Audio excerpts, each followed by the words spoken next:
pertama yaitu sumber daya pengajar yang kurang. Yang kedua, murid yang menganggap pembelajaran musik itu tidak penting. Yang ketiga, musisi lokal ditemukan tidak punya latar belakang pendidikan.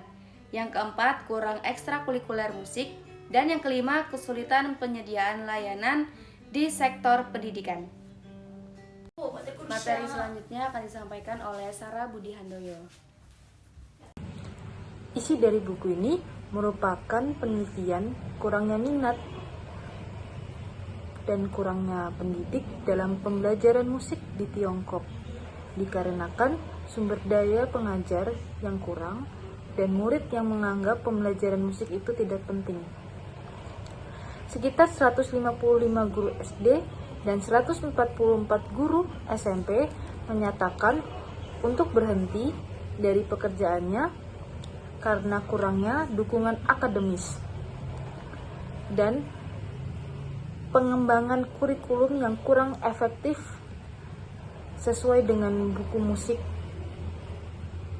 yang menjadi sumber pengajaran di kurikulum Tiongkok.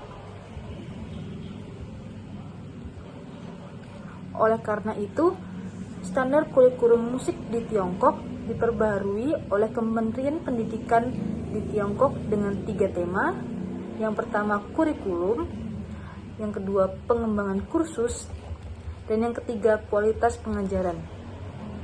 Sementara itu, institusi pendidikan tinggi dalam pembelajarannya disarankan untuk mencapai pendidikan musik di Tiongkok dengan mendukung pewarisan tradisi budaya, memfasilitasi pendidikan estetika, dan meningkatkan kesejahteraan individu dan sosial. Selanjutnya saya akan menjelaskan tentang metode yang dipakai si penulis jurnal dalam jurnalnya ini. Jadi penulis jurnal ini menggabungkan 3 metode, yaitu ada metode kuantitatif, ada metode kualitatif, dan juga ada metode pendekatan tematik. Nah, saya akan menjelaskan satu persatu metode yang dipakai si penulis jurnal dalam jurnal ini. Baik, yang pertama, si penulis jurnal itu menggunakan metode kuantitatif. Jadi, metode kuantitatif ini yaitu data yang bersifat deskriptif dan tak terstruktur. Jadi, bisa dianalisis menggunakan analisis statistik. Yang kedua ini ada metode kualitatif. Nah, metode kualitatif ini yaitu informasi yang diberi nilai dan tidak bisa menggunakan analisis statistik. Ini tadi berlawanan dengan metode yang kuantitatif, teman-teman. Kuantitatif tadi itu bisa dianalisis, kualitatif ini tidak bisa dianalisis atau sudah tetap gitu ya, teman-teman.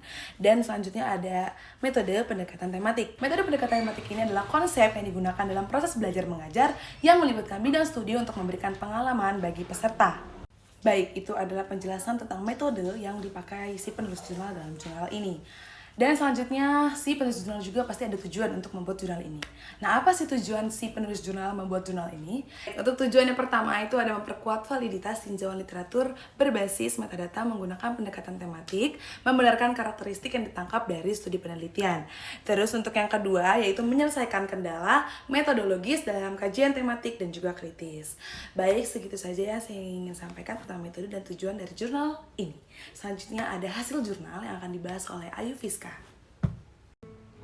Baik, selanjutnya dalam penelitian jurnal ini terdapat beberapa hasil yang telah kami diskusikan. Yang pertama adalah sumber daya pengajar dari tahun 2006 yang hanya sekitar 28% meningkat pada tahun 2018 sekitar 68% sumber daya pengajar di Tiongkok.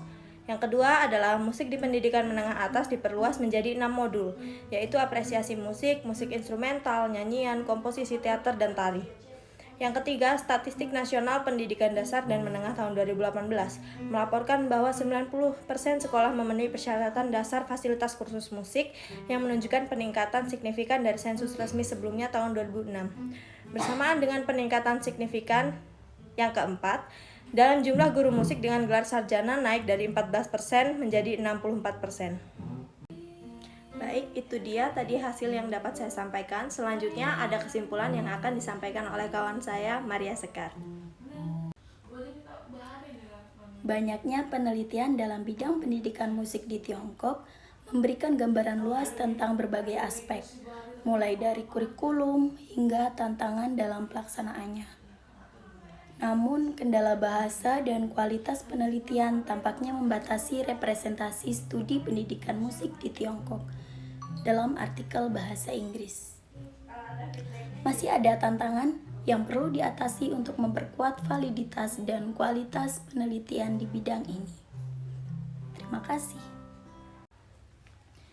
Sekian dari kelompok kami akhiri. Wassalamualaikum Assalamualaikum warahmatullahi wabarakatuh. Terima kasih.